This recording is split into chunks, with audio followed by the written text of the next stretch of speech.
नमस्कार, चुनाव अड्डा में आपका बहुत बहुत स्वागत है। आपके साथ मैं हूं विपिन भट्ट। आज फिर एक बार बात होने जा रही है महाराष्ट्र की, जहां होने हैं चुनाव और दोनों तरफ से, यानी दोनों युतियों की तरफ से, महायुति और महाविकास आघाड़ी, जो दो बड़े गठबंधन इस वक्त राज्य में हैं, बड़ी बड़ी गारंटीज आ गई हैं। और किसकी गारंटी पक्की है, आज इसी पे करेंगे बात। तो चुनाव जीतने के लिए राजनीतिक पार्टियां जो हैं वो कई तरह के वादे करती हैं। जैसे जैसे कंपटीशन बढ़ रहा है, वादों का स्टाइल भी बदल गया है। अब वादों की जगह गारंटी ने ले ली है। महाराष्ट्र के चुनाव में भी गारंटियों की झड़ी लग गई है। महायुति ने अपने घोषणा पत्र में 10 प्रमुख गारंटियां दी हैं, तो महाविकास आघाड़ी ने 5 बड़ी गारंटियों का ऐलान कर दिया है। दोनों गठबंधनों के मुद्दे भले ही थोड़े अलग अलग हों, लेकिन घोषणा पत्र में एक बात कॉमन है, और वो है महिलाओं पर फोकस और डायरेक्ट कैश का बेनिफिट। ऐसे में जनता के सामने कंफ्यूजन थोड़ा बढ़ जाता है कि वो किस गारंटी पर भरोसा करे। तो आज चुनाव अड्डा में इसी पर होगी चर्चा, लेकिन सबसे पहले ये रिपोर्ट।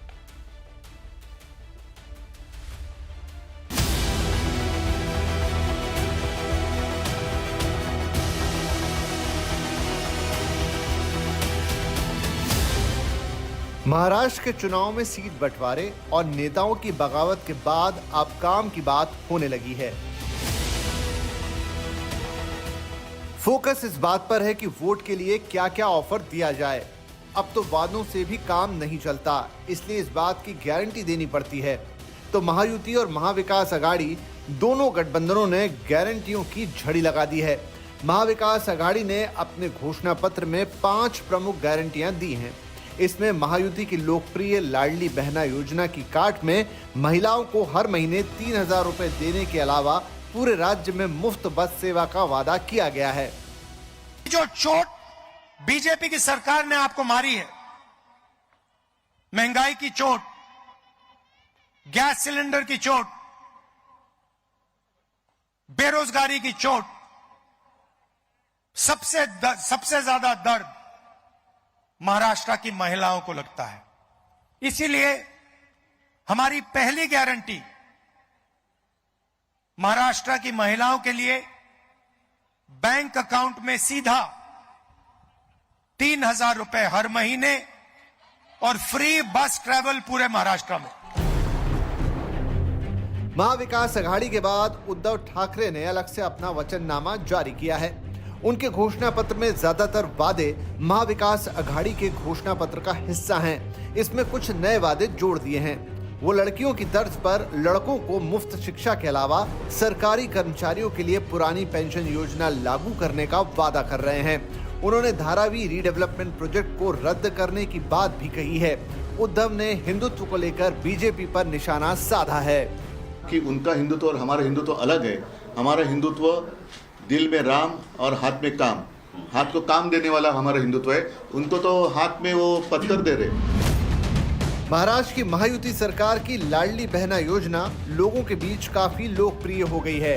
इसके तहत महिलाओं को अभी हर महीने 1,500 रुपए दिए जा रहे हैं। महायुति ने अपने घोषणा पत्र में इस राशि को बढ़ाकर 2,100 रुपए करने की गारंटी दी है। इसके अलावा उन्होंने पुलिस में 25,000 महिलाओं की भर्ती, किसानों की कर्ज माफी, एमएसपी की गारंटी, हर महीने 25 लाख नौकरियां देने और 10 लाख छात्रों को हर महीने 10,000 रुपए ट्रेनिंग स्टाइपेंड देने का वादा भी किया है। महाराष्ट्र के मुख्यमंत्री एकनाथ शिंदे महाविकास आघाड़ी के वादों को लेकर उन पर निशाना साध रहे हैं। ये झूठे लोग हैं, फरेबी लोग हैं, ये विश्वास रखने लायक लोग नहीं है। ये राहुल गांधी जी ने तो उन्होंने तो कहा था कि खटखटाकट दे दो, खटखटाकट दे दो। खटखटाकट तो दिया नहीं, लेकिन हम लोगों ने पटापट दिए। हमारी लाडली बहनों के खाते में 5 इंस्टॉलमेंट। पार्टियों ने अपनी अपनी गारंटियां तो दे दी हैं, लेकिन सवाल यह है कि जनता किसकी गारंटी पर ज्यादा भरोसा जताएगी। क्या इस चुनाव में महिलाएं जीत का बड़ा फैक्टर बनेंगी? गारंटी के चक्कर में कहीं असली मुद्दे पीछे तो नहीं चले गए?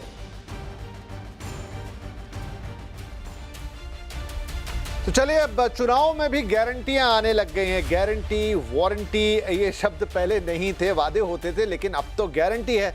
आज की चर्चा की शुरुआत करते हैं और देखेंगे कौन सी गारंटी किस पे भारी और किस में कितना दम। आज चर्चा में हमारे साथ शामिल हो रहे हैं बीजेपी के प्रवक्ता रोहन गुप्ता, कांग्रेस के प्रवक्ता आकाश जाधव, शिवसेना यूबीटी के प्रवक्ता आनंद दुबे, सत्य हिंदी के फाउंडर आशुतोष और वरिष्ठ पत्रकार अवधेश कुमार जी। आप सभी का बहुत बहुत स्वागत है। तो अब चूंकि गारंटीज दोनों तरफ से है, मेरे लिए थोड़ा दुविधा का प्रश्न है कि मैं किसकी गारंटी पे बात पहले करूं। तो अगर संख्या में जाऊं तो महायुति की तरफ से 10 प्रमुख गारंटियां हैं, शायद उसकी संख्या और भी ज्यादा हो सकती है। तो चलिए पहले वहीं से शुरुआत करते हैं। रोहन गुप्ता साहब, अभी वर्ड जो गारंटी आ गया है, तो क्या ये जो वादे हैं ये 100% तब्दील होंगे और क्यों आपकी गारंटी पे कोई भरोसा करे? देखिए, गारंटी ऐसी होनी चाहिए जिसकी वारंटी 1-2 साल में खत्म नहीं हो जाए। अगर आपने इंडी गठबंधन की गारंटी की वारंटी अगर उनके राज्यों में देखी होगी तो 1-2 साल में खत्म हो जाती है। मैं आपको एक बड़ा विपिन जी एक एग्जांपल देना चाहूंगा कि अगर आप ओपीएस की बात करें, एक बहुत बड़ा मुद्दा था। जितने भी राज्य थे, आप मध्य प्रदेश में देखिए, राजस्थान में देखिए, हिमाचल में देखिए, ओपीएस के मुद्दे पे बहुत बड़ी राजनीति होती थी। कांग्रेस के नेता राजनीति करते थे कि हम आएंगे, ओपीएस लाएंगे, ओल्ड पेंशन स्कीम का लाभ देंगे। कहां चला गया? आज लोकसभा से भी ओपीएस उनका गायब हो गया, क्योंकि उन्होंने देखा, महसूस किया कि ये जो वादे करते हैं अगर वो प्रैक्टिकल नहीं है, तो आज हिमाचल में जहां पे उन्होंने सरकारी नौकरियों का वादा किया था, ओपीएस का वादा किया था, आज भी क्या हाल कर दिया। तो देखिए, वादे तो कोई भी कर सकता है, पर वादों के पीछे का फाइनेंशियल वर्क करके उसको इंप्लीमेंटेबल है कि नहीं वो देखना बहुत जरूरी है। मैं आपको और एक एग्जांपल देना चाहूंगा कि इन्होंने बेरोजगारी भत्ते की बात की थी, राजस्थान में बात की थी, छत्तीसगढ़ में बात की थी। आज 5 साल उनकी सरकार चली गई, आज भी वो भत्ता नहीं दे पाए। अब मजबूरी देखिए, जो लाडली बहना योजना, एक सफल योजना मध्य प्रदेश की थी भाजपा की, आज उसको कॉपी करना पड़ रहा है। तो देखिए, वादे कोई भी कर सकता है, पर वादों के पीछे जो विश्वसनीयता है वो आपको देखना पड़ेगा। वो कर्नाटका हो, तेलंगाना हो, हिमाचल हो, जो भी वादे किए उसके इंप्लीमेंटेशन की बात आती है, उतना पैसा ही नहीं, आप वादे इंप्लीमेंट कैसे करेंगे? तो जनता ऐसे जो हवाई वादों पर भरोसा नहीं करेगी। हिमाचल ने पूरे देश को एक ट्रेलर दिखा दिया कि हवाई वादे और जमीनी हकीकत में क्या फर्क होता है। ऐसे ही वादों पे भरोसा होगा जो इंप्लीमेंटेबल हो पाए। आज देखिए, लाडली बहना में एक माध्यम से आज 1500 रुपए आराम से बहनों को मिल रहे। अब ये लोग उसको भी करके, उनको मालूम है सत्ता में तो आना ही नहीं है, पूरा तो होना ही नहीं एक भी वादा। तो ये हवाई बातें नहीं चल सकती। जनता समझती है कि किसकी बात पे भरोसा करे, और इसीलिए जब हरियाणा में भी इस प्रकार के हवाई वादे थे, वो सारे रोहन साहब, आपकी जो गारंटीज है ये पूरी होंगी, ये कॉन्फिडेंस कहां से आ रहा है? देखिए, जहां पे भी, मैं आपको बिल्कुल, आपने एक अच्छा सवाल पूछा। देखिए, जहां जहां पे भी गारंटीज दी गई है, हरियाणा की हम बात करें, वहां पे भी जो गारंटीज थी, जो गैस सिलेंडर की बात थी, या महिलाओं को वहां पे भी कैश देने की बात थी, उसका इंप्लीमेंटेशन का प्रोसेस चालू हो गया। और जो भी राज्यों में और प्रैक्टिकली पॉसिबल जो चीजें वो सब दी गई है। हवाई बातें नहीं की गई। मैं फार्म लोन वेवर की बात करूंगा। हमेशा ये कहा जाता था जब कांग्रेस की सरकार थी मध्य प्रदेश राजस्थान के, किसानों का कर्जा माफ हो जाएगा। आज भी तेलंगाना में जो वादा किया था वो वादा पूरा नहीं हुआ है। जो उनकी आज उन्होंने जो प्रॉमिस किया है महिलाओं को मुफ्त सफर का बसों में, आज कर्नाटका में उनके डिप्टी सीएम ने कहा कि नहीं, हम उसको रीथिंक कर रहे हैं, शायद उसमें हम लोग चेंजेस ला सकते हैं। कई महिला ऐसी है जो पैसे देने को तैयार है। तो ये ऐसा क्यों हो रहा है? क्योंकि आपकी बातों में सीरियसनेस नहीं है। आपको लगता है चुनाव आ गए, जनता को कुछ भी बोल दो, जनता पूछेगी नहीं। जनता अब समझदार है। अगर आपने हिमाचल में ऐसा हल कर दिया कि 1 साल के बाद में आपको सैलरी देने का भी पैसा नहीं है, तो इस हवाई बातों पे जनता भरोसा नहीं कर सकती। ठीक है, आकाश जी से बात करेंगे। आकाश जी, आपकी तरफ से ज्यादा नहीं, आधी हैं, 5 हैं, और कुछ हो तो आप बताइएगा। जिसमें वही महिलाओं वाली गारंटी है, जिसमें आप 3000 रुपये आपने कर दिया है, इनसे डबल किया है। हालांकि इनकी तरफ से भी अब 3000 की बात आ रही है, बेरोजगारों को 4000 रुपये और तमाम दूसरी चीजें। लेकिन सवाल वही जो ये भी कह रहे थे, मैं भी पूछूंगा कि ये पूरी होंगी, क्योंकि गारंटी वर्ड है इसके अंदर। वैसे तो आपके जो अध्यक्ष साहब हैं उन्होंने कहा बची है ऐसी चीजों से, लेकिन उसमें बाद में आते हैं। आपका क्या कॉन्फिडेंस है और इन गारंटियों की क्या गारंटी की पूरी होंगी? विपिन जी, सबसे पहले मैं हमारे मित्र रोहन जी को बता दूं कि ये गारंटी शब्द क्यों आया हिंदुस्तान के पॉलिटिक्स में, सब पार्टियों की तरफ से। भारतीय जनता पार्टी 2014 में जब सत्ता में आई तो मोदी जी ने जो वादे किए थे, जो जुमलेबाजी की थी, 2 करोड़ रोजगार देंगे हर साल, 15 लाख देंगे, और इनके अमित शाह ने बोला था कि ये तो जुमला था भाई। तो ये विश्वसनीयता खो बैठे थे। तो कहीं ना कहीं जनता को गारंटी के माध्यम से, कर्नाटक हो, तेलंगाना हो, हिमाचल हो, हमारे नेता आदरणीय राहुल गांधी ने ये विश्वास दिया। और मैं मेरे मित्र रोहन गुप्ता जी जो हमारे ही साथी थे उनको याद दिला दूं, कर्नाटक में हमने जो वादे किए वो पूरे किए। जितनी भी हमने घोषणाएं की थी वो 100% इंप्लीमेंट की गई है। हमने तेलंगाना में 5 वादे पूरे कर दिए। और आप ओपीएस की बात कर रहे हैं हिमाचल में, भले ही वहां की आर्थिक स्थिति खराब हो, जीएसटी का पैसा आप लोग दे नहीं रहे हो, वहां पे राजनीति कर रहे हो, हमने वहां ओल्ड पेंशन योजना लागू करके बताई है रोहन जी। आप वहां पे जाके उनके झूठे इसके अंदर इन्फ्लुएंस में मत आइए। आप हमारे साथी रहे और आपके ऊपर प्रभाव था कांग्रेस का, आपको मैं याद दिला देता हूं। आप इतने जल्दी झूठ के इसमें नहीं आइए। अब मैं दूसरे वादे इनके महाराष्ट्र के महायुति के गिनाता हूं। ये 25,000 नौकरियां देने की बात करते हैं, 2 करोड़ रोजगारों पे इनका क्या हुआ? जो अब ये 25 लाख रोजगार देने की बात करते हैं। अब जितनी भी ये लाडली बहना योजना की मध्य प्रदेश की जहां से शुरुआत इन्होंने की, बीच में क्यों बंद कर दिया था आपने? मध्य प्रदेश के अंदर वो लाडली बहना योजना क्यों बंद हो गई थी? आज महाराष्ट्र में आप 1500 रुपए दे रहे थे, आपने इलेक्शन कमीशन को बीच में लाके वो योजना क्यों रुकवा दी?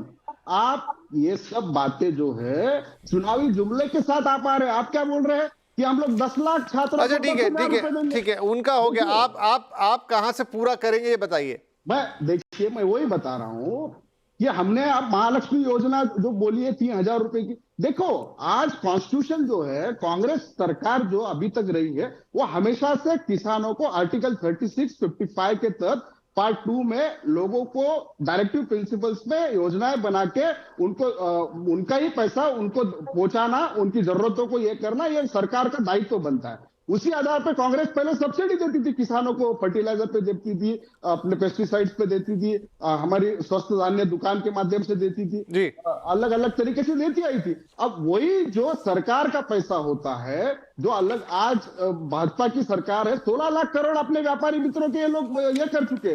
अब महाराष्ट्र का मैं उदाहरण देता हूं, 500 करोड़ का ठीक, मतलब अभी पहला सवाल ये था सर कि आप कैसे पूरी करें। अभी तो बहुत समय, हम एक दूसरे पर भी लगाएंगे, आएंगे। पैसा जनता को दिया जाएगा जो ये अपने व्यापारी मित्रों को और भ्रष्टाचार के माध्यम से अपने क्योंकि इन सबका, चाहे आप हो चाहे रोहन जी हो, इन सबका भी एक जनता को देंगे। जी, इन सबका भी एक इकोनॉमिक्स है। आप दोनों के वरिष्ठ नेता कह चुके हैं कि ऐसी चीजों से बचिए। खैर उस पर आते हैं अभी, लेकिन फिलहाल मैं जाता हूं आनंद जी के पास।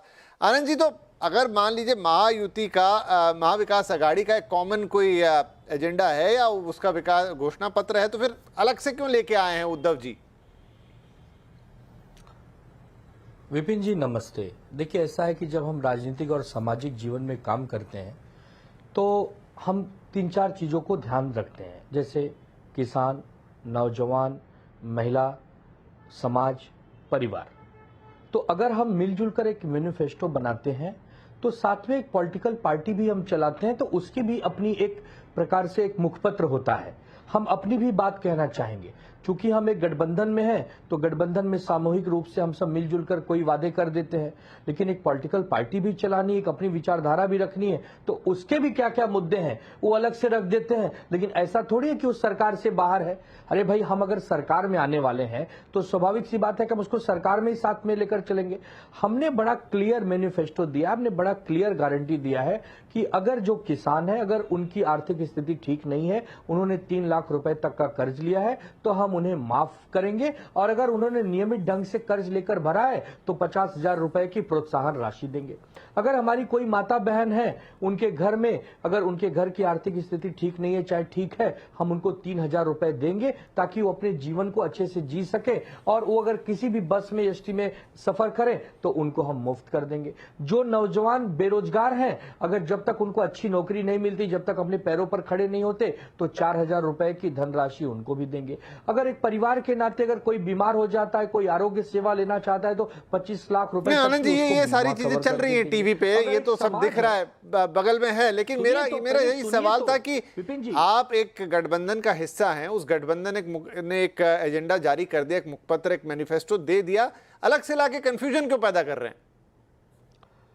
नहीं, ये कंफ्यूजन नहीं, अजीत दादा पवार ने भी किया हुआ महायुति में। पूछ लीजिए, वो उनसे भी पूछेंगे, वो तो सवाल है कि फिर मैनिफेस्टो के अंदर मैनिफेस्टो का क्या मतलब है? इसके कोई और तैयारी है क्या पीछे से दिमाग में हमारे लिए? कोई और तैयारी है क्या? विपिन जी। हाँ जी विपिन जी। हाँ जी, बोलिए। हाँ जी, आप ही से पूछ रहा हूं। मैं कह रहा था कि ऐसा करने के पीछे कोई और तैयारी है क्या दिमाग में? नहीं, ऐसा नहीं होता है। जैसे उद्धव बाला साहब ठाकरे जी का सपना है कि महाराष्ट्र के जो 36 जिले, वहां छत्रपति शिवाजी महाराज जी का एक भव्य मंदिर बनाया जाए, जहां जाकर लोग प्रेरणा ले सकें, नतमस्तक हो सकें। अगर पुरानी सरकारी पेंशन योजना को वापस लागू करना है तो वो बात हमने की हुई है। जो शिव थाली भोजन, जो 10 रुपए में एक गोर गरीब आदमी, एक आम जनमानस खा सकता है, 10 रुपए में अपना पेट भर सकता है, वो चालू करना। तो एक पॉलिटिकल पार्टी की भी अपनी एक रणनीति, विचारधारा होती है। हम गठबंधन धर्म में हैं। सेम वैसे आप अजीत दादा पवार को देखिए, उन्होंने अपनी अलग मैनिफेस्टो दी है और महायुति की अलग। वो भी सवाल है, बिल्कुल बिल्कुल, कि क्यों लाए अलग, कारण नहीं है। ठीक है, चलिए। जुमलेबाजी कि कुछ कह देना और उसको पूरा नहीं करना, वो विवाद का ये तो फिर आनंद जी दोनों तरफ लागू होता है, या फिर दोनों ही जने पूरा कर देंगे। और आप लोग कर क्या रहे हैं? आप लोग हर जगह तो कैश बांट रहे हैं, सीधा सीधा पैसा दे रहे हैं। ठीक है, एक हद तक देखिए, ये सवाल अभी 2-3 दिन पहले भी हमने इस पे बातचीत की कि एक तो है जन कल्याण की बात, एक है कि एक आपका हिस्सा है जो बहुत ही ऐसी स्थिति में होता है जिसको मदद की जरूरत है, लेकिन ये चुनाव के वक्त सीधा पैसा, ये योजना, इसको इतने पैसे, उसको इतने पैसे, इसको ये बढ़ा के, ये बहुत डायरेक्ट बेनिफिट सा लगता है, सीधी रिश्वत जैसी लगती है। खैर आशुतोष जी, इस पूरे मैनिफेस्टो में दोनों तरफ के मैनिफेस्टो देख लें, चाहे वो कांग्रेस के हों, चाहे बीजेपी के हों, महायुति के हों या अगाड़ी के हों, उसमें पूरा 2 चीजें निकलकर सामने आ रही है। एक तो बहुत ज्यादा कैश पे, डायरेक्ट बेनिफिट पे फोकस है, और दूसरा महिलाएं उसके सेंटर में हैं। देखिए विपिन जी, मैं तो इसको साफ तौर पे ये कहता हूं कि ये मुफ्तखोरी है और घूसखोरी है। मुफ्तखोरी की आदत लगाएंगे तो आर्थिक व्यवस्था आपकी और चौपट हो जाएगी, और अगर घूसखोरी की आदत लगाएंगे तो फिर हमेशा हर चुनाव में आपको घूस देना ही पड़ेगा, बिना उसके आपको वोट मिलने वाला नहीं है। तो एक तरीके से ये अपने आप में एक महामारी है, और जिसके लिए सारी राजनीतिक पार्टियां बराबर से जिम्मेदार हैं, और इन सब लोगों ने मिलकर ये तय कर लिया है कि देश की अर्थव्यवस्था को रसातल में पहुंचा देना है और देश की अर्थव्यवस्था को दिवालिया बना देना है। अब आप महाराष्ट्र के संदर्भ में अगर आप बात करिए तो जो प्रोजेक्शन है, वो प्रोजेक्शन ये है कि 7,80,000 करोड़ का कर्जा 2023-24 में महाराष्ट्र के ऊपर होने वाला है। अभी तो ऑलरेडी 7.5 लाख के आसपास है। जिस राज्य के ऊपर इतना जबरदस्त कर्जा है, उस राज्य की आर्थिक स्वास्थ्य के बारे में आप अंदाजा लगा सकते हैं। पर कैपिटा इनकम के संदर्भ में महाराष्ट्र पिछले बार 5वें स्थान पर था, वो घट के 6ठे स्थान पर जा गया है। अब जो महायुति की सरकार ने जो नई घोषणाएं की हैं, उसके हिसाब से 90,000 करोड़ रुपए का एक्स्ट्रा बर्डन एक्सचेकर पर पड़ेगा। कोई ये सवाल नहीं पूछता कि भाई आप ये पैसा लाएंगे कहां से। ये सब क्यों हो रहा है?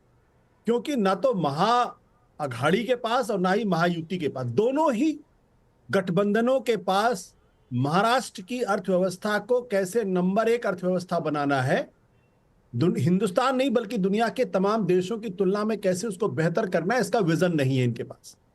आप अमेरिका का चुनाव अभी हाल में हुआ कि आपने वहां सुना कि महिलाओं को फ्री में बस राइड दी जाएगी, महिलाओं को हर हफ्ते 3,000 रुपए दिए जाए, कुछ इस तरीके की बातें आपने सुनी क्या? वहां किस बात पे डिबेट हो रही कि भाई आप टैक्स कट करेंगे या टैक्स कट नहीं करेंगे? ये जब उसका कारण बहुत सिंपल है, क्योंकि किसी भी सरकार के पास, किसी भी पार्टी के पास एक जो इकोनॉमिक विजन होना चाहिए वो नहीं है। अगर आप मार्केट इकोनॉमी के बारे में बात कर रहे हैं तो उसमें पब्लिक सेक्टर का क्या रोल होगा, अगर आप उसमें एम्प्लॉयमेंट कैसे जनरेट करेंगे। अब मैं एक छोटा सा उदाहरण आपको देता हूं। अमेरिका के अंदर जब जो बाइडेन ने अमेरिका के राष्ट्रपति बने तो उनके सामने सबसे बड़ी चुनौती 2 थी। एक, बेरोजगारी जो महामारी के बाद भयानक थी, दूसरी महंगाई, इन्फ्लेशन। जब चुनाव भले ही कमला हैरिस हार गई हैं, लेकिन वहां इस वक्त जो अनएम्प्लॉयमेंट की स्थिति है वो तकरीबन 3% के आसपास है, जो किसी भी हेल्दी इकोनॉमी में अच्छी संख्या मानी जाती है। इन्फ्लेशन 2% के आसपास है।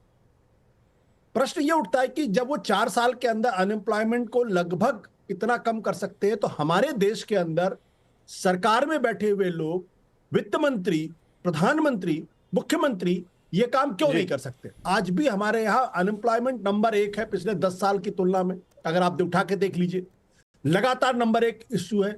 लोगों की आय लगातार घटती जा रही है, लेकिन उसका कोई इलाज नहीं है। तो क्या है, हम अपनी अर्थव्यवस्था को चौपट करते जाएंगे, दिवालिया बनाते जाएंगे, लोगों को मुफ्तखोर और घूसखोर बनाते जाएंगे।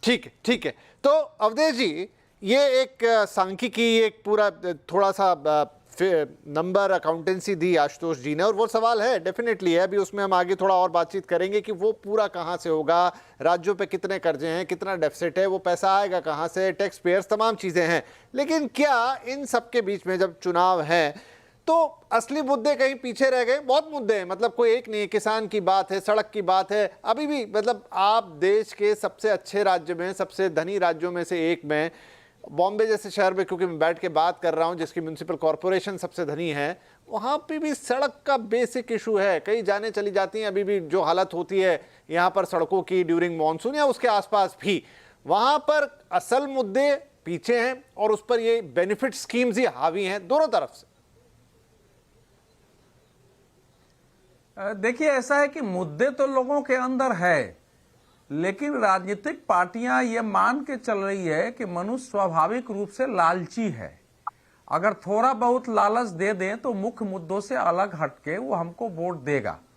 साउथ से आप जानते हैं शुरू हुआ था, आंध्र प्रदेश से यह 2 रुपए किलो चावल और वो देने का मुफ्त में, फिर वो तमिलनाडु में टेलीविजन, कलर टेलीविजन सब चला, और बाद में जो है अरविंद केजरीवाल जी ने इसको बेहतर तरीके से प्रेजेंट किया और उसका लाभ उनको मिला है। दुर्भाग्य यह है कि भारतीय जनता पार्टी 2014 और 2019 का चुनाव बगैर मुफ्त वायदों के जीती। कांग्रेस पार्टी के किसानों की कर्ज माफी, उनका मनरेगा, उनका जो है फूड सिक्योरिटी बिल और बाकी चीजें 2014 में काम में नहीं आई। 2019 में कोई चीजें जो है किसी की भी गारंटी इन काम में नहीं आई। अरविंद केजरीवाल जी गुजरात में गए, वहां उन्होंने कहा वहां काम नहीं आया, ज्यादातर राज्यों में नहीं आया अरविंद जी जहां भी गए हैं।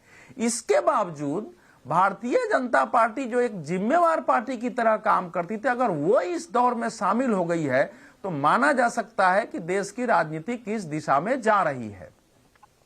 जो आशुतोष जी ने कहा उसी को दूसरी भाषा में कहा जाता है कि आप अगर लोगों को मुफ्त में सेवाएं और वस्तुएं देंगे तो आपके लोग पराक्रमी पुरुषार्थी बनने की बजाय, मेहनत से आगे बढ़ने और देश को आगे बढ़ाने की बजाय वो मुफ्तखोरी की आदत पड़ेंगे, वो कामचोर होंगे, वो भ्रष्टाचारी होंगे। मनरेगा इस देश में जब आया था और फूड सिक्योरिटी बिल आया था तो मैंने जब इसका विरोध किया तो हमारे अनेक मित्र कहते थे कि आप क्या कर रहे हैं। आज परिणाम यह है कि मनरेगा के कारण गांव में जो मेहनत करने वाले लोग थे उनको अब काम करने की बहुत जरूरत महसूस नहीं होती है। किसानों को खेतों में मजदूर नहीं मिल रहे हैं, लोगों को अपना गेहूं धान अपने या तो रोपो बो काटने की समस्या पैदा हो गई है।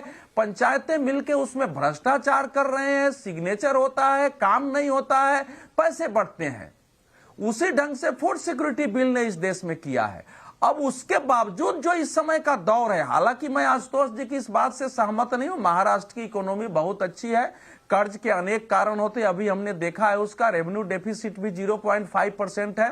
तो इकोनॉमी अच्छी होनी या बुरी होनी मायने नहीं है, आप इकोनॉमी को बुरा कर देंगे। कोई भी देश अपने परिश्रम पुरुषार्थ से आगे बढ़ता है और इस ढंग से गारंटी देके और खटाखट अभी मल्लिकार्जुन खड़गे जी जब थे कर्नाटक में, वो बयान वायरल हो गया। उन्होंने कहा कि भाई गारंटी वही दीजिए जिसको आप पूरा करते हैं, नहीं तो फिर जनता के अंदर आपकी अलोकप्रियता बढ़ेगी। और उसमें एक ही जो महिलाओं को मुफ्त बस पर सेवा यात्रा थी उसकी रिव्यू की बात हो रही थी। हालांकि कर्नाटक के आंकड़े बता रहे हैं कि 5 लाख करोड़ के अगर घाटे में जो है स्टेट गवर्नमेंट है और इस पर 1,40,000 करोड़ और पड़ जाएगा तो ये लाएंगे पैसा कहां से। दिल्ली एकमात्र दिल्ली ऐसा राज्य है जो पहली बार राजस्व घाटे में आया है। लेकिन फिर भी ये जो दौर शुरू हुआ है, ये आपका जैसे चुनाव में पैसे देके वोट खरीदना, ये एक प्रकार से वोट खरीदने का वैधानिकरण है, कोई भी पार्टी कर रही है। और अब समय आ गया है कि इसके विरुद्ध खड़ा होना चाहिए। केवल इकोनॉमी का विषय नहीं है, इकोनॉमी तो ढहेगा ही, लेकिन हमारे देश की वर्तमान पीढ़ी को, आने वाली पीढ़ी को हम क्या दिशा देना चाहते हैं। दुनिया में सोवियत संघ विघटित हो गया, वामपंथी शासन जो दुनिया में ठीक कह रहे हैं अवधेश जी। तो ये सवाल पूछने लायक है। नहीं, ठीक है, ये सवाल पूछने लायक है रोहन साहब। देखिए, अगर मैं ये कहूं कि प्रधानमंत्री साहब के अपने शब्द हैं कि हमें देश से रेवड़ी कल्चर को हटाना है, रेवड़ी बांटने वाले कभी भी विकास के काम जैसे रेल बिछाना, बस चलाना, स्कूल बनाना, कॉलेज बनाना ये नहीं कर सकते हैं और रेवड़ी कल्चर से आने वाली पीढ़ियों के लिए खतरा है, ये उनके लिए घातक साबित होगा। तो जब अगर आपका केंद्रीय नेतृत्व ही ये विचार रखता है, मुझे याद है मध्य प्रदेश का चुनाव जब वहां आपको मिला है लाडली लक्ष्मी से बहुत फायदा, ठीक है, लेकिन उन्होंने कभी अपने भाषणों में वहां उस योजना का जिक्र नहीं किया।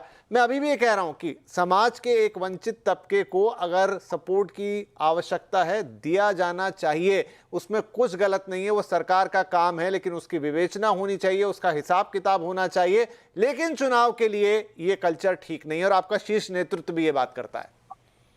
देखिए विपिन जी, बहुत अच्छा सवाल आपने पूछा। हमारे काफी साथी ने अपनी बात रखी, आशुतोष जी ने, अवधेश जी ने। मैं एक चीज कहना चाहूंगा, देखिए जो भी सरकार होती है, आज नीचे के तबके के लोगों को या कॉमन आदमी को, आम जनता को कैसे सरकार की योजनाओं का लाभ मिले, हर सरकार ये सोचती है। कोई भी पार्टी, हर सरकार का तरीका अलग होता है। मुख्य मुद्दा क्या है, जब हमारे साथी अवधेश जी ने कहा कि आज महाराष्ट्र की रेवेन्यू डेफिसिट है 0.5% है, मतलब अगर लाडली बहना जैसी योजना को सफल तरीके से इंप्लीमेंट करने के बाद भी आप रेवेन्यू डेफिसिट को 0.5% पे ला सकते हो, तो कहीं ना कहीं सरकार अपना काम कर रही है। मैं ये हमेशा ये कहना चाहूंगा, जैसे मैं आपको एक दूसरा एग्जांपल दे रहा हूं, हम एमएसपी की बात कर रहे हैं। आपने देखा होगा विपिन जी के एमएसपी के नाम पे कांग्रेस पार्टी ने लोकसभा हर जगह कहा था कि एमएसपी का गारंटी का कानून बनाइए, कानून बनाइए। आज मुझे बताइए क्यों कोई भी कांग्रेस शासित राज्य में एमएसपी की बात नहीं हो रही। मैं आपको आज का न्यूज दे रहा हूं कि 12,000 करोड़ हरियाणा में एमएसपी का जो वादा किया गया था, आज 12,000 करोड़ किसानों के लिए दिए गए।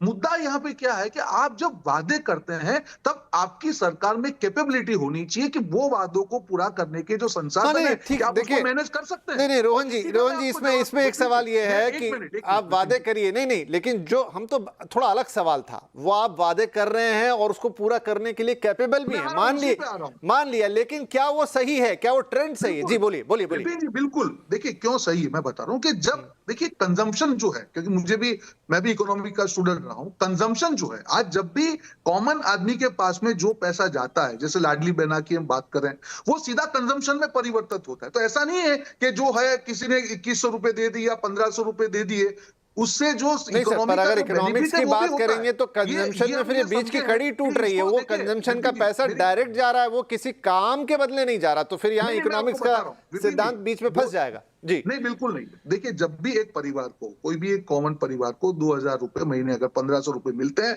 तो उनकी जो बेसिक नीड है ये पैसा उसमें खर्च होता है। आप समझ रहे हैं बात को? तो मैं ये कहना चाह रहा हूं कि जब कोई भी सरकार डायरेक्ट, रेवड़ी का मतलब क्या होता है, देख दोनों में बहुत फर्क है।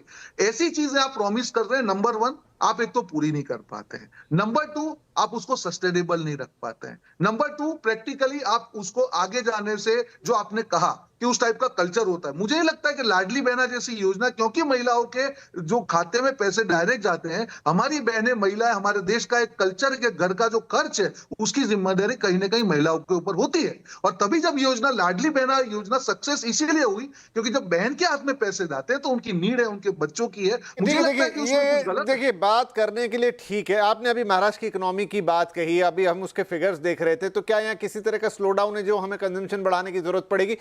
तरीका गलत हो जाएगा ना सर। खैर मैं आकाश जी के पास भी जाता हूं। मेरी बात को मैं खत्म कर लूं, मुझे खाली 10 सेकंड दे दीजिए, मैं मेरी बात को खत्म नहीं कर पाया।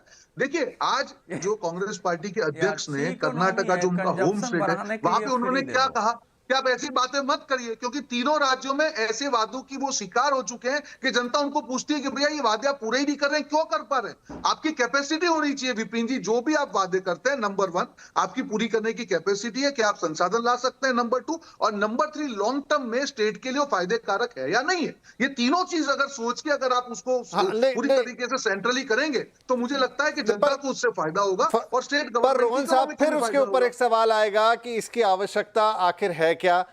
चुनाव जब होते हैं किसी भी देश में, खासतौर पे किसी प्रजातंत्र में, तो वहां पर आपके पास बहुत सारी ऐसी चीजें होती हैं जिनको आप मैदान में लेके जाएं, जिन पर आप बात करें, जिन पर आप चर्चा करें। वो long term view, short term view दोनों होते हैं, लेकिन दिस इज समथिंग डिफरेंट जिसकी हम बात कर रहे हैं। खैर आकाश जी, आपके ही मतलब आपके जो अध्यक्ष हैं उन्होंने साफ साफ कहा कि भाई ये इस तरह के वादों से आपको बचना चाहिए, ये सब चीज़ें किसी भी स्टेट को दिवालियापन की तरफ लेके जाती है। उन्होंने अपने ही एग्जाम्पल दे दी और वो किसी एक्सटर्नल भाषण में या किसी पार्टी पे आरोप लगाते हुए बात नहीं कर रहे थे, वो बात कर रहे थे विद इन द कांग्रेस।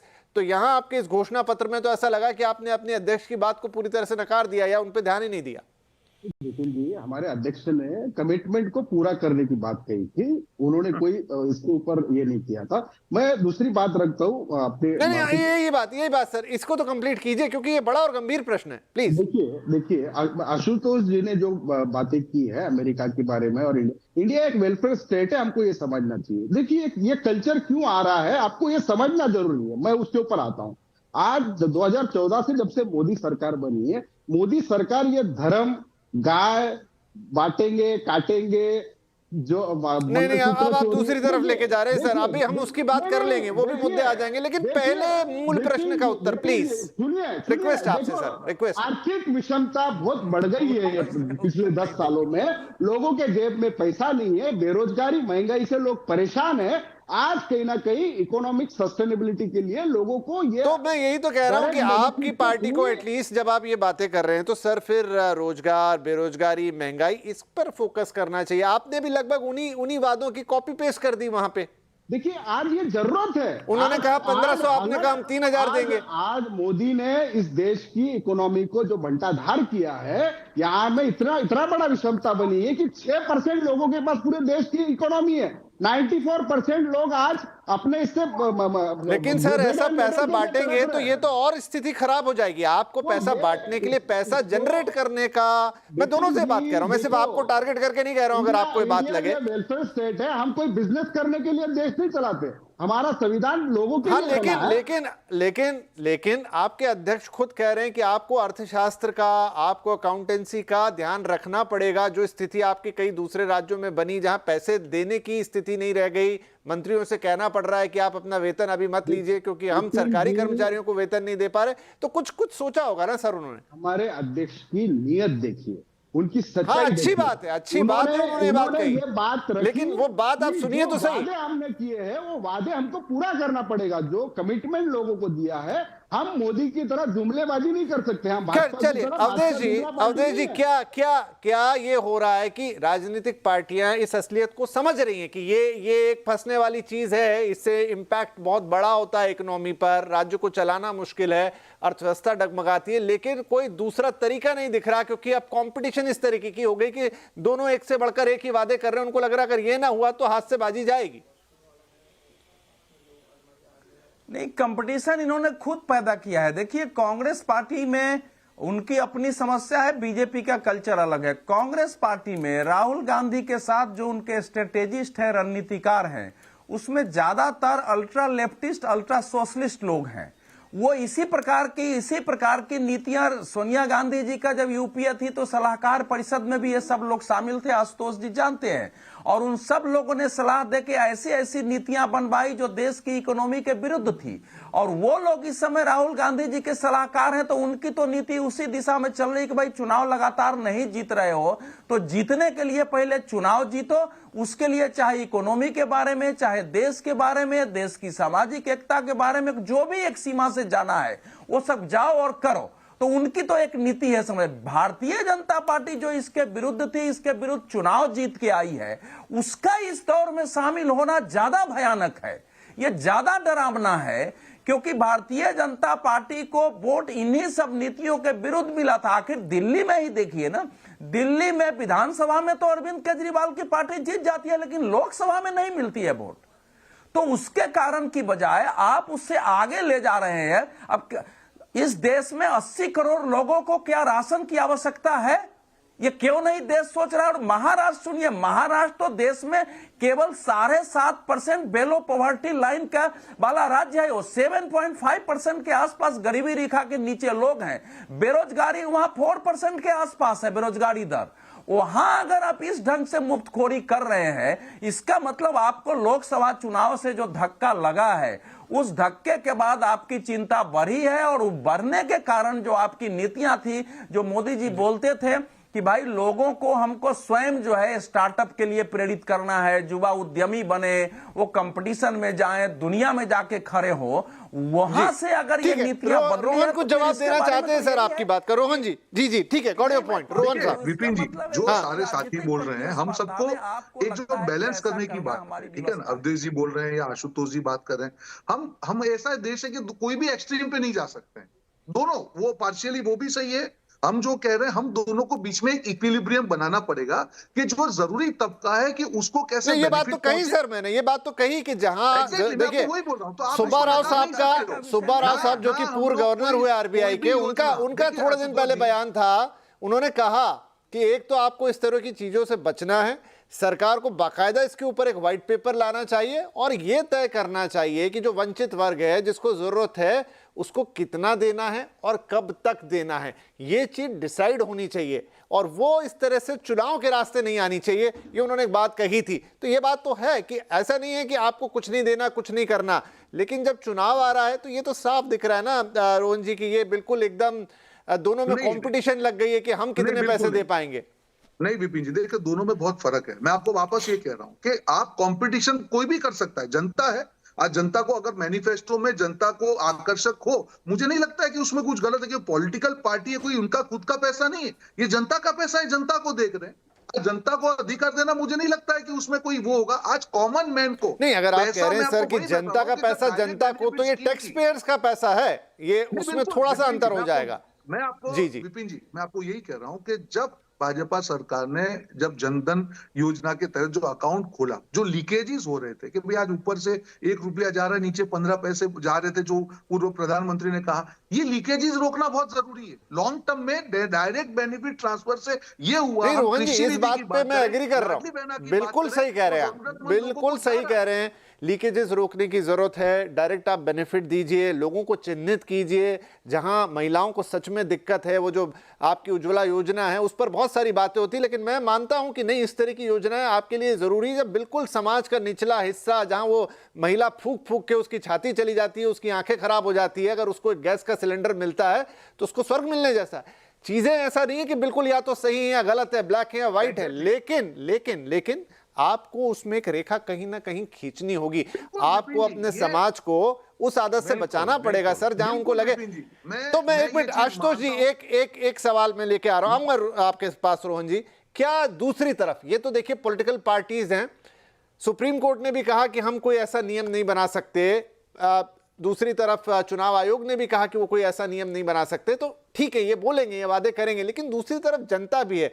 क्या जनता भी ऐसी है? जनता को भी यही सब चाहिए कि कोई आके हमें या तो 3,000 रुपए दे दे, या 5,000 रुपए दे दे, या 6,000 रुपए दे दे?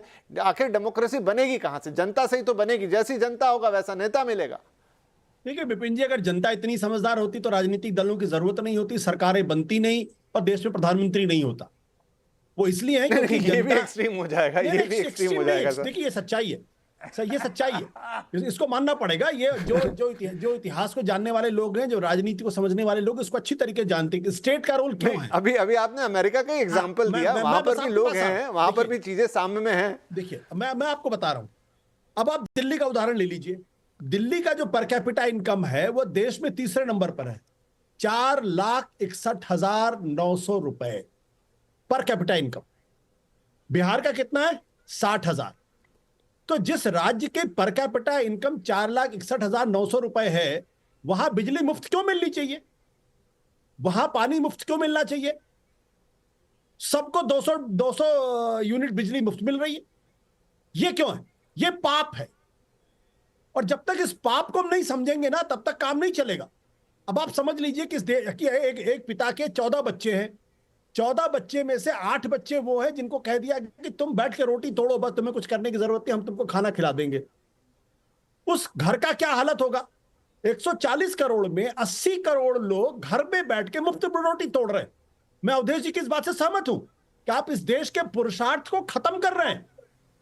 जब आपको कंपटीशन की आदत नहीं पड़ेगी, जब आप बाहर निकल के जो मेहनत नहीं करेंगे, आपको मालूम है कि महीने के अंत में मुझे 5 किलो अनाज तो मिल ही जाएगा, तो काहे जाके मेहनत करेंगे? ये दरअसल देश के साथ एक बहुत बड़ा धोखा किया जा रहा है, और इसलिए मैं बार बार इसमें जोर देना चाहता हूं कि जब जवाहरलाल नेहरू देश के प्रधानमंत्री बने तो शुरू के 1960-65 तक तो मैं मान सकता था कि सोशलिस्टिक पैटर्न ऑफ सोसाइटी की जरूरत थी, क्योंकि तब हमारे यहाँ इंफ्रास्ट्रक्चर नहीं था और हमारे पास उस तरीके की सुविधाएं नहीं थी। आपको 10-15 साल लगे, लेकिन उसके बाद देश को वामपंथ के रास्ते पे जाने की कोई जरूरत नहीं थी, समाजवादी रास्ते पे जाने की कोई जरूरत नहीं थी, स्वदेशी के रास्ते पे जाने की कोई जरूरत नहीं थी। और तीसरी बात क्या है कि चीन की जीडीपी हमारे देश के बराबर थी, लेकिन चीन ने जब ये तय किया कि उसको मार्केट इकोनॉमी में जाना है तो उसने पलट कर नहीं देखा। जेंग जियाओपिंग ने साफ तौर पर कहते थे कि बिल्ली काली या सफेद इससे फर्क नहीं पड़ता, वो चूहे मारती है नहीं मारती है। और तब वो चीन जो हम और चीन एक साथ हमने मार्केट को खोला था, आज चीन का और हम कहाँ हैं? हम 80 करोड़ लोगों को भोजन दे रहे हैं, हम रोजगार की स्थिति मुहैया नहीं करा रहे। और पिछले कई सालों से, जो 5 सेकंड की बात, पिछले 5 सालों में हमारे अर्थव्यवस्था की प्रॉब्लम सप्लाई साइड की नहीं है, हमारे अर्थव्यवस्था की प्रॉब्लम डिमांड साइड की है कि डिमांड सोसाइटी में है ही नहीं। जब डिमांड नहीं है, क्योंकि और मैन्युफैक्चरिंग सेक्टर आपका बढ़ ही नहीं सकता, तो मैन्युफैक्चरिंग सेक्टर बढ़ाने की बात नहीं की जा रही, इंडस्ट्रियलाइजेशन करने की बात नहीं की जा रही, इंफ्रास्ट्रक्चर बिल्डअप की बात नहीं की जा रही है, मुफ्त में लोगों को दो। तो रोहन जी कह रहे थे कि इससे डिमांड आएगी, पर क्या इससे डिमांड नहीं? उनका एक तर्क था कि इससे डिमांड आएगी। मैं आऊंगा रोहन जी आपके पास। आनंद जी काफी देर से हमारे साथ हैं। और शांति आनंद जी, अभी जब हम शुरू में वो स्टोरी देख रहे थे तो उसमें उद्धव साहब का वो बयान था कि हमारा हिंदुत्व अलग है, हम राम भी कह रहे हैं और साथ में हाथ में काम भी कह रहे हैं, तो फिर ये वाली चीज उसके साथ जाती नहीं है। काम कहाँ है इसमें? ये तो ऐसा है कि हम हाथ में कैश कह रहे हैं। विपिन जी, ऐसा है कि हमारा हिंदुत्व है कि हृदय में राम और हाथों को काम। बीजेपी का हिंदुत्व है कि मुंह में राम बगल में छुरी। देखिए उनका छोड़ी, अभी जो सवाल है उसका सीधे एक दूसरे पे क्यों चले जाते हैं कि उनका ये उनका वो सवाल आप पे है। महाराष्ट्र में इस समय जो सबसे बड़ी समस्या है वो है रोजगार पैदा करना। वेदांता फॉस्कॉन हो चाहे टाटा एयरबस हो, ऐसे बहुत सारी नेशनल और मल्टीनेशनल कंपनियां जो महाराष्ट्र में आ रही थी वो पर राज्य चली गई। लाखों नौजवानों को रोजगार मिल सकता था, नहीं मिला। उद्धव ठाकरे साहब और आदित्य ठाकरे साहब की सोच है कि जो तरुण, जो नौजवान इस समय बेरोजगार हैं, ग्रेजुएट हैं, अच्छी कोई डिप्लोमा डिग्री करके बैठे हैं, कम से कम उनको 4,000 रुपया दे के उनको थोड़ी तो ताकत दी जाए। जब वो अच्छा पैसा कमाने लगेंगे, 2 लाख महीना कमाने लगेंगे, तो 4,000 रुपया वो नहीं लेंगे, वो विषय समाप्त हो जाएगा। उसके बाद 1 मिनट, उसके बाद माता बहना अगर किसी बस में जा रही हैं और उस बस में हम उनको मुफ्त में भेज रहे हैं, तो जो बस होता है उस पर एडवर्टीजमेंट कर सकते हैं। जो बस अड्डे हैं, जो जगह जगह बस के डेपो है, वहां अगर एडवर्टीजमेंट करें, कॉर्पोरेट कंपनियों के साथ टाई अप करें, वहां से रेवेन्यू आए, तो क्यों उनकी मदद नहीं कर सकते? हम बहुत कुछ कर सकते हैं। आनंद जी नहीं, बहुत अच्छी, नहीं आनंद जी बहुत अच्छी सोच है, बहुत अच्छी सोच है। माताएं बहनें सम्मानित है हमारी देश की, तो फिर उनका और ख्याल रख लीजिए। फिर वो बेचारी सुबह से शाम तक बहुत सारा काम भी करती है, उनको भी थोड़े हाउस होल्ड हेल्प की जरूरत होती है, सब्जी भाजी में भी पैसा खर्च होता है, राशन भी लगता है, सब कुछ करा दीजिए। फिर एक बस ही क्यों देनी है? बात वो नहीं है। देखिए बात वो है नहीं, हम एक अलग चीज पे चर्चा कर रहे हैं सर। बात ये नहीं है। बिल्कुल दीजिए, करिए, खूब करिए, कुबेर का खजाना हमारे यहाँ है, हम तो ये चाहेंगे और हम सबको घर बैठे खिलाएं, लेकिन स्थिति उससे बन नहीं सकती ना। दिक्कत ये, आपने वो बात अच्छी कही कि आपको रोजगार पैदा करना है, वो बात के लिए मैं एग्री कर रहा हूं। अच्छी नहीं दे सकते, रोजगार पैदा कीजिए, सकते मेट्रो रोजगार पैदा कीजिए, रेल नहीं दे सकते। नहीं, हम नहीं ये नहीं समझ पा रहे हैं कि ये कौन सा तर्क हो गया कि अगर हम उनको बस में एक सहूलियत दे रहे हैं तो इस पे बहुत बड़ा प्रश्न खड़ा हो गया। अरे भाई, इंफ्रा देना, सड़क देना, मैं तो कह रहा हूं सब कुछ दीजिए ना सर। बस में क्यों दे रहे हैं? आप सब कुछ दीजिए, आप ऑटो में भेजिए, आप टैक्सी करके भेजिए। मेरा कहने का मतलब आनंद जी ये नहीं है, मैं आपकी बात को उस तरह से नहीं काटना चाह रहा हूं, ना मैं कुछ ये कह रहा हूं कि उनको आप सुविधा मत दीजिए। मैं कह रहा हूं और 4 कदम आगे बढ़ के दे दीजिए, मैं तो ये कह रहा हूं। लेकिन उसका कई सारे जो साइड इफेक्ट हैं, उसका जो इकोनॉमिकल इम्पैक्ट है, उसका जो अभी कह रहे थे कि भाई हमें किस तरह की जनरेशन क्रिएट करनी है, वो इम्पैक्ट है लॉन्ग टर्म, शॉर्ट टर्म, फिर उसका क्या होगा। आपने रोजगार की बात ठीक की, मैं सहमत हूं आपसे, रोजगार पैदा कीजिए, जरूरत है उसकी, लेकिन ये बाकी चीजें क्यों? मेरी बात सुनिए। चलिए, अच्छा, मुझे बार-बार मुझे ब्रेक लेने के लिए मैं आपके पास ही आ जाऊंगा। ब्रेक लेने के लिए बोला जा रहा है, छोटा, यही देश, यही दुनिया, यही घर, सब ऐसे ही चलते हैं। ठीक है, एक छोटा ब्रेक के बाद अपन ये घर का बिल्कुल आमदनी खर्च का लेखा जोखा बनाएंगे। एक छोटा ब्रेक ले रहे हैं।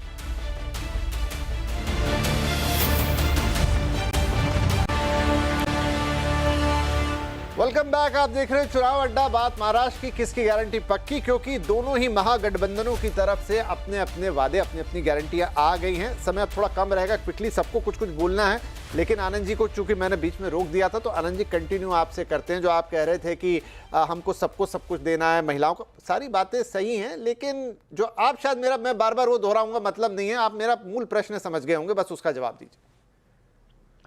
मैं आपका मूल प्रश्न समझ गया कि हमारे सरकारी खजाने को ऐसे आप क्यों लुटा रहे हैं, यही कहना चाहते होंगे आप। लेकिन मैं आपसे कहना चाहता हूं कि अगर हमारा एक घर होता है, हमारा एक समाज होता है, और उसमें कुछ चीजें अति आवश्यक है जो करनी ही चाहिए, बिल्कुल, बिल्कुल, मैंने जैसे उससे इनकार नहीं रोजगार, अब हम नहीं दे पा रहे हैं तो कम से कम उनको भत्ता तो दें। जैसे किसान, जो किसान हमारा अन्नदाता होता है, हमारे लिए भगवान समान होता है, वो अगर असमय देखिए यही आनंद जी, सॉरी बीच में आपको रोक रहा हूं, तो क्या एक सरकार के लिए ये कहना है कि मैं रोजगार नहीं दे पा रही हूं तो मैं भत्ता दे दूं, ये अच्छी बात नहीं है। अच्छा ना तो पॉलिटिक्स है, ये ना अच्छा इकोनॉमिक्स है। आपको रोजगार पैदा करने के लिए बड़ी चीजें करनी पड़ेंगी, उसके जरिए आप अपनी इकोनॉमी को आगे बढ़ाइए, कोई दिक्कत नहीं है। लेकिन आप उसको भत्ते से कंपनसेट करेंगे तो भट्टा बैठ जाएगा। अरे विपिन जी, जो पुरानी सरकार का इतिहास रहा है उसके लिए करना पड़ रहा है।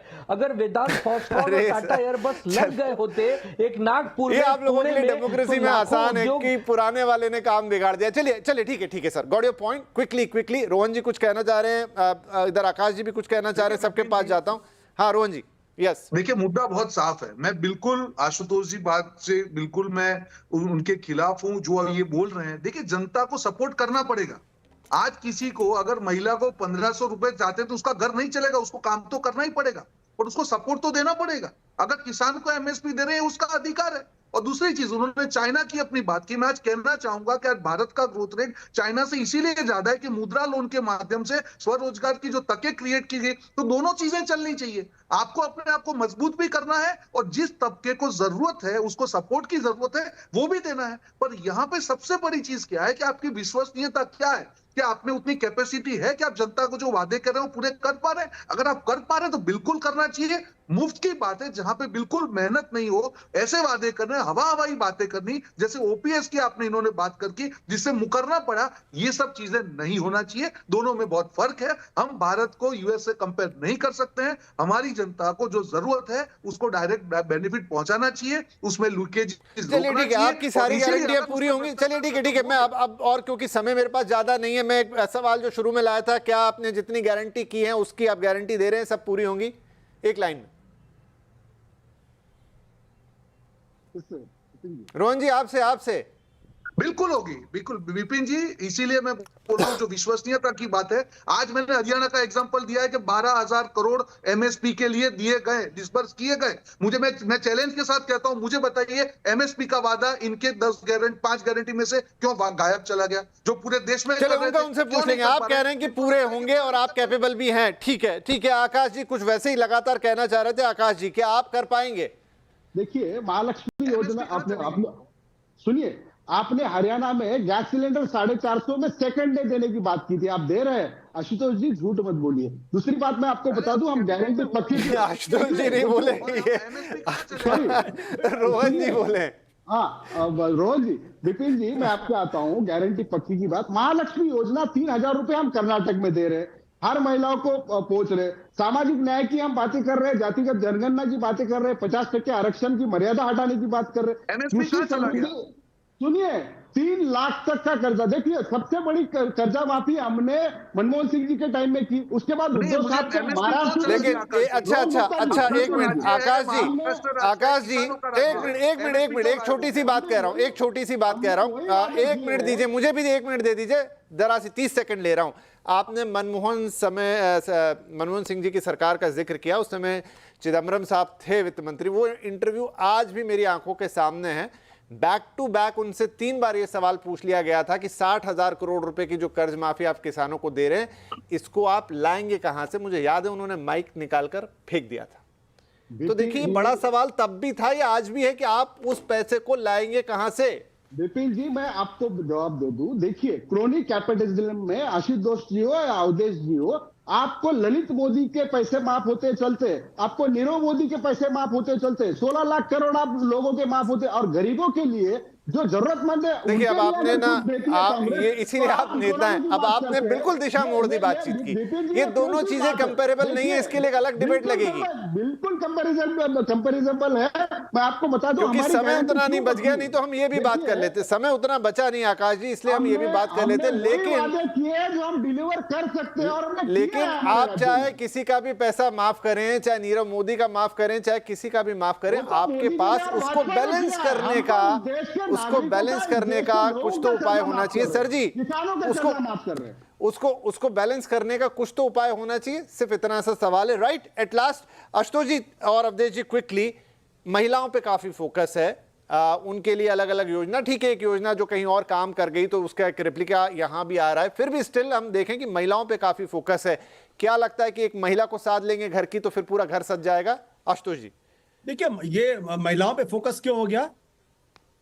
इसलिए फोकस हो गया क्योंकि मध्य प्रदेश के अंदर लाडली बहना योजना कामयाब हो गई और उसके आधार पर भारतीय जनता पार्टी जीत गई। अब सबको लगता है कि महिलाओं के खाते में आप पैसे डाल दीजिए, उसके बाद आप चुनाव जीत जाएंगे। ये जो स्थिति है, किसी महिला को 1500 रुपए या 3000 रुपए देने से काम नहीं चलेगा। ये मैं बार बार कह रहा हूं। आप हिंदुस्तान की एजुकेशन पे खर्च क्यों नहीं करते? सरकारी स्कूलों को बेहतर बताने की बात क्यों नहीं करते? अस्पताल नए क्यों नहीं खोलते? आप डिफेंस के मामले में क्यों नहीं काम करते? आप मैन्युफैक्चरिंग सेक्टर को बेहतर करने के लिए क्या करना चाहते हैं? इसका कोई जवाब किसी पार्टी के पास नहीं, ना किसी सरकार के पास है। बस आप मुफ्त में लोगों को देते रहिए। तो एक कोहेसिव इंटीग्रेटेड इकोनॉमिक विजन की जरूरत है, जो माफ करिएगा आज की तारीख में किसी राजनीतिक पार्टी के पास नहीं है, ना किसी सरकार के पास है। ठीक है अवधेश जी, क्विकली, अब ये वादे आ गए हमारे सामने, इसमें मेजॉरिटी में कैश बेनिफिट हैं और कई तरीके के बेनिफिट्स हैं। वादों पे चुनाव चलेगा या कुछ मुद्दे हैं जनता के मन में, उस पर वोट आएगा?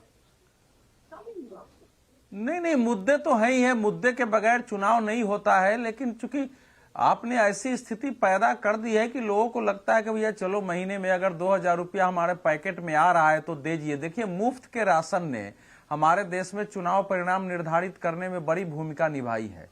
दिल्ली में मुफ्त बस के पास महिलाओं का, उसने भी बड़ी भूमिका निभाई है। तो वो निभाता है, लेकिन मुद्दे हैं, ऐसा नहीं मुद्दे हैं।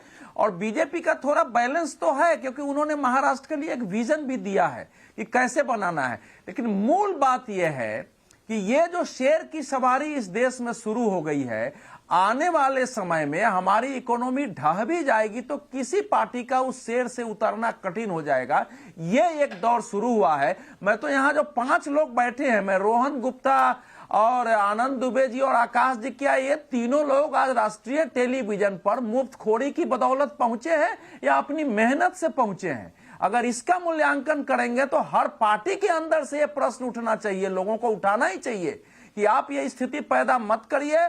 लोगों के शिक्षा, स्वास्थ्य पर खर्च हो, लोग अपने पैरों पर खड़ा हो, ऐसी नीतियां बने, उसके लिए इन्वेस्ट किया जाए, उसमें गवर्नमेंट मदद करे। और जो निराश्रित है, आप ही ने कहा पहले, जो निराश्रित है, वंचित है, उनके लिए राज्य आगे आए और कल्याण की व्यवस्था करे। बिल्कुल, मैं भी इन्हीं शब्दों के साथ इस डिबेट को खत्म करना चाहूंगा। जो सुब्बा राव साहब के शब्द थे कि जो वंचित हिस्सा है उसकी बिल्कुल मदद करनी चाहिए सरकार को, लेकिन कितनी और कब तक और किस तरह, इस पे जरूर बात होनी चाहिए। बहरहाल, अब दोनों ही पार्टियों के शीर्ष नेतृत्व में, बीजेपी और कांग्रेस की बात कर रहा हूं, उन्होंने अलग अलग वक्त पे कहा है कि ये जो रेवड़ी कल्चर है या जो बेनिफिट का कल्चर है, ये देश के लिए बहुत अच्छा नहीं है। ठीक है, चुनाव आएंगे जाएंगे, सिस्टम चलेंगे, पहले भी हुआ है, आगे भी होगा, लेकिन शायद राजनीतिक पार्टियों के अंदर इसके अंदर कोई ना कोई मंथन होगा या आएगा आने वाले वक्त पर, वो आना भी जरूरी है। बहरहाल, अभी महाराष्ट्र चुनाव में और भी कुछ दिन बाकी हैं, तब तक बहुत सारी चीजें आएंगी और पार्टियों से हमें सुनने को मिलेगी और हम रोज यहाँ चर्चा पे जरूर उसको लेकर आएंगे। आज सभी वक्ताओं का अपने अपने विचार रखने के लिए बहुत बहुत धन्यवाद। नमस्कार।